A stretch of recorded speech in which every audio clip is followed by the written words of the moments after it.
Video like जरूर कर लीजिए और ऐसे वीडियो लगातार फ्री में पाने के लिए चैनल को तुरंत सब्सक्राइब कर लीजिए और बेल आइकन को जरूर टैप कर लीजिए ताकि आगे भी सारे वीडियो आपको मिलते रहे। यूट्यूब में फॉलो करते हैं तो प्लीज ये वाला फ्री टेलीग्राम चैनल जरूर ज्वाइन कर लीजिएगा। सारे नोटिफिकेशन सारे अपडेट यहीं पे आते हैं, ध्यान रखिए।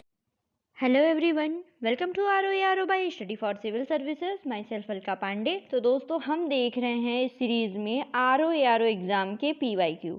ठीक है, प्रीवियस ईयर पेपर देख रहे हैं। तो देखिए, आपको समीक्षा अधिकारी और सहायक समीक्षा अधिकारी का अगर एग्ज़ाम देना है तो सबसे ज़्यादा ज़रूरी होता है कि एग्ज़ाम के पैटर्न को समझना, एग्ज़ाम के डिमांड को समझना। ठीक है, तो एग्ज़ाम आपसे किस टाइप के सवाल पूछता है, ये सबसे अच्छा समझ में आता है प्रीवियस ईयर पेपर से। तो अभी तक चैनल पे हमने यूपी जीके, ठीक है, इन्वायरमेंट, इकोलॉजी और आपका ये ज्योग्राफी, इससे रिलेटेड MCQ अपलोड कर दिए हैं। और इस सीरीज़ में अब हम देख रहे हैं हिस्ट्री के सवाल। ठीक है, इतिहास के PYQ हम देख रहे हैं। तो इसमें देखिए लगभग 160 सवाल जो हैं वो चैनल पे अपलोड कर दिए गए हैं। तो चलिए फिर कंटिन्यू करते हैं। अगला सवाल है कि वल्लभी विश्वविद्यालय स्थित था। वल्लभी विश्वविद्यालय के बारे में पूछा गया है कि बिहार में, उत्तर प्रदेश, बंगाल में या गुजरात में। तो वल्लभी विश्वविद्यालय जो था वो गुजरात में स्थित था।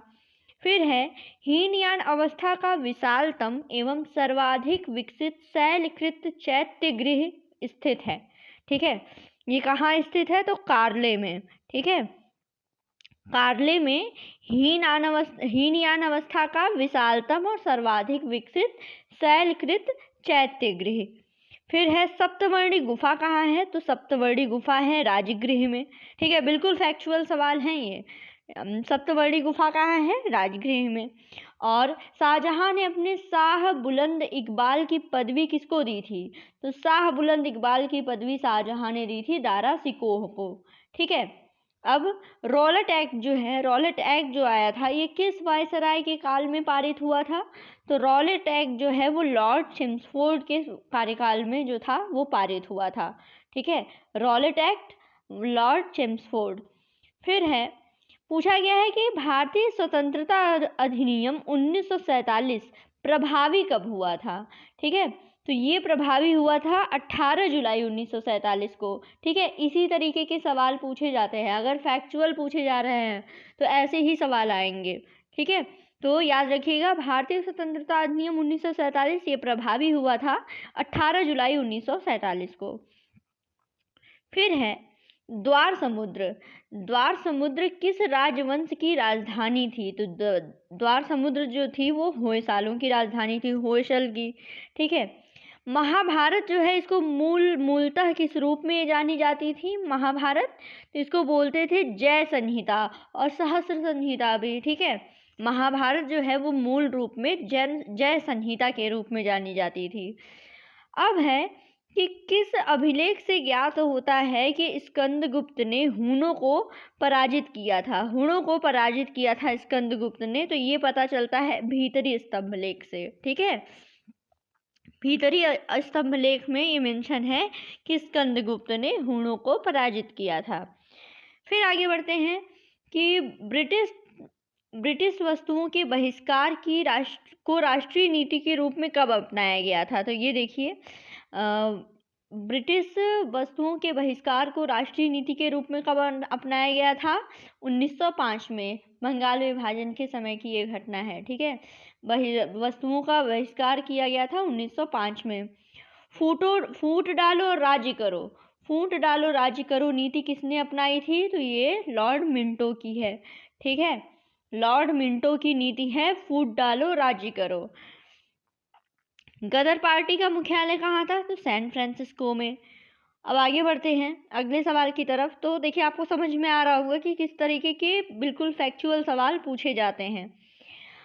अगला है कि भारतीय राष्ट्रीय कांग्रेस के 1946 के मेरठ में आयोजित अधिवेशन की अध्यक्षता किसने की थी? ठीक है, स्वतंत्रता के ठीक पहले वाला जो मेरठ में 1946 का अधिवेशन हुआ था, इसके अध्यक्ष कौन थे? तो ये थे JB कृपलानी। फिर है कि हर्ष ने निम्नलिखित में से किन रचनाओं का लेखन किया था? ठीक है, तो इसमें देखिए प्रियदर्शिका भी हर्ष की है, नागानंद भी हर्ष की है और रत्नावली भी हर्ष की है। लेकिन हर्ष चरित्र के रचनाकार जो थे वो हर्ष नहीं थे। ये आप लोगों के लिए सवाल है कि हर्ष चरित्र किसने लिखी थी। ठीक है, कंफ्यूज नहीं होना है, बहुत अच्छा सवाल है ये कि हर्ष ने किन रचनाओं का लेखन किया था। प्रियदर्शिका, नागानंद और रत्नावली, इसके लेखक हर्ष थे, लेकिन हर्ष चरित्र के लेखक हर्ष नहीं थे। ठीक है, ये आप लोग बताइए कि कौन थे लेखक। फिर है कि उग्र राष्ट्रवाद के उल्लेखनीय नेताओं में कौन नहीं था। तो देखिए गोपाल कृष्ण गोखले नहीं थे, बाकी हमने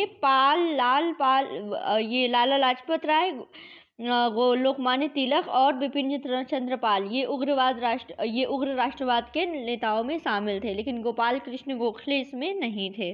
ठीक है, अब द ग्रैंड ओल्ड मैन के नाम से किसको जाना जाता है, तो द ग्रैंड ओल्ड मैन थे दादा भाई नौरोजी।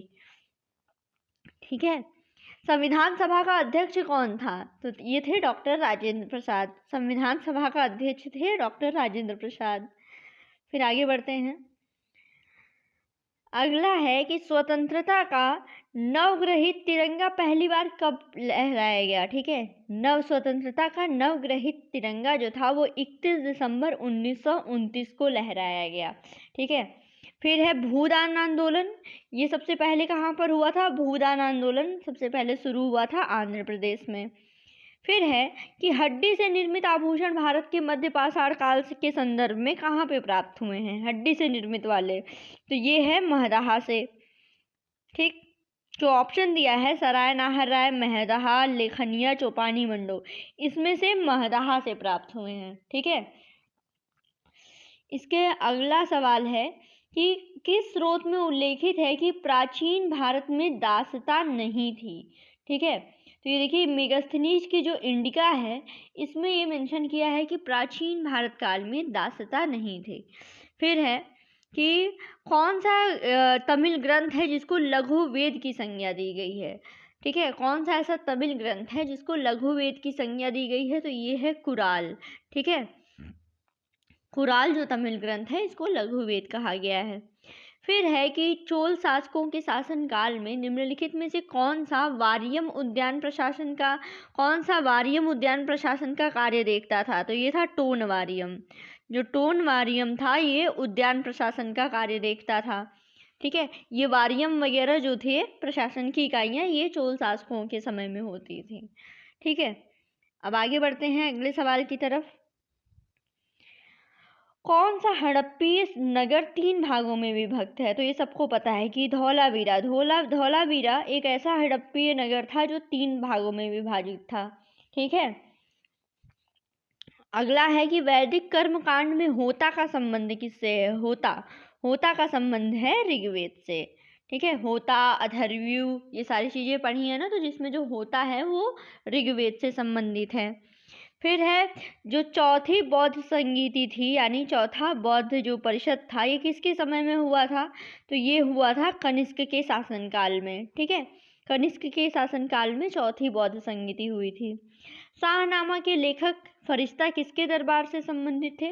देखिए शाहनामा के लेखक कौन है, फरिश्ता। तो पूछा गया है कि किसके दरबार से संबंधित थे, तो सुबुक्तगीन, महमूद गजनवी, मोहम्मद गोरी या फिर अल्पतगीन। तो ये देखिए मोहम्मद गोरी के शासनकाल से संबंधित थे, इनके दरबार से संबंधित थे, महमूद गजनवी के। तो फरिश्ता याद रखिएगा शाहनामा के लेखक। तो औरंगजेब की मृत्यु के समय मराठा नेतृत्व किसके हाथों में था, तो ये थी ताराबाई के हाथों में था। फिर पूछा गया है कि किस वायसराय की हत्या एक दंडित अपराधी के द्वारा उस समय कर दी गई जब वह अंडमान निकोबार द्वीप समूह के भ्रमण पे था, तो ये थे लॉर्ड मेयो की हत्या कर दी गई थी एक अपराधी के द्वारा। उस समय जो थे लॉर्ड मेयो जो थे वो अंडमान निकोबार के द्वीप समूह के भ्रमण पर थे, लॉर्ड मेयो। अब आगे बढ़ते हैं। अगर जनगणना की अगला सवाल है कि उस वीर भारतीय राजा का नाम बताइए जिसे सिकंदर ने झेलम के तट पे पराजित किया था। तो सबको पता है कि पोरस ऐसे वीर भारतीय राजा थे जिसने सिकंदर का बहुत बहादुरी से सामना किया था, ठीक है। और सिकंदर ने लेकिन उसको झेलम नदी के तट पे पराजित कर दिया था। अगला सवाल पूछा गया है कि शक संवत कब प्रारंभ होता है। तो शक संवत शुरू होता है 78वीं ईस्वी से। फिर लॉर्ड मेयो का तो देख लिया। अगला है कि भारतीय राष्ट्रीय कांग्रेस का प्रथम निर्वाचित यूरोपीय अध्यक्ष कौन था। तो ये थे जॉर्ज यूले। जॉर्ज यूले पहले ऐसे निर्वाचित यूरोपीय अध्यक्ष थे भारतीय राष्ट्रीय कांग्रेस के। फिर है कि सारदा अधिनियम के बारे में पूछा गया है कि सारदा अधिनियम में लड़कियों एवं लड़कों के विवाह की न्यूनतम आयु क्या निर्धारित थी। तो इसमें देखिए, लड़कियों की न्यूनतम आयु 14 वर्ष और लड़कों की न्यूनतम आयु जो है वो 18 वर्ष जो थी वो निर्धारित की गई थी, ठीक है। तो ये बहुत इंपॉर्टेंट, ये वाला सारदा अधिनियम वाला भी है। तो बस अब नेक्स्ट वीडियो में हम फिर से इसको कंटिन्यू करेंगे, उसमें देखेंगे हम हिस्ट्री के PYQ, ठीक है। आपके इतिहास के PYQ कंप्लीट कराए जाएंगे। इसके अलावा बस दोस्तों लगे रहिए, आपका देखिए RO का एग्ज़ाम आ गया है, UP PCS का भी फॉर्म आ चुका है और उसके बाद आपके अदर स्टेट PCS भी होंगे। तो सब में देखिए PYQ हो गया, लिस्टिंग वीडियो वगैरह क्लासेस सब चैनल पे अपलोड की जा रही हैं। बस बने रहिए, पढ़ते रहिए। Thank you so much.